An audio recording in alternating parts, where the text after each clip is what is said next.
రైతు మిత్రులందరూ కూడా మరి ఈ రోజు మళ్ళీ జగన్ వస్తే మన మన భూములన్నీ జగన్ అమ్మేసుకుంటాడన్న లెక్కలో ఉన్నారు రైతులందరూ కూడా. ఇప్పుడు ఏ గవర్నమెంట్ కూడా మరి పాస్బుక్ మీద ముఖ్యమంత్రి పట్టం లేదండి. ప్రతి చోట కూడా మరి రైతులు ఇదే ఆందోళనలో ఉన్నారండి. మీకు పట్టాలు మీకు వచ్చినాయా? ఇళ్ల స్థలాలు ఇచ్చారా?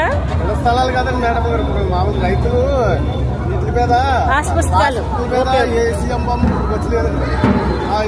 ఆందోళన ప్రతి రైతు కూడా మళ్ళీ జగన్ వస్తే మన భూములు అమ్మేసుకుంటాడు జగన్. అదే ఆందోళనలో మరి ప్రతి రైతు కూడా మరి ప్రతి చోట కూడా ఈ మాట రైతులు అంతా ఉంటున్నారండి. మరి మీ డిమాండ్స్ ఇస్తున్నారా మరి పవన్ కళ్యాణ్ గారికి? ఇవన్నీ కూడా ఈ డిమాండ్స్ ఏదైతే ఇప్పుడు కూటమి ఉంది కదా, వీళ్ళందరికీ కూడా ఈ డిమాండ్స్ అన్ని మీ ఊరు తరపున ఇస్తున్నారా? పెడుతున్నారా?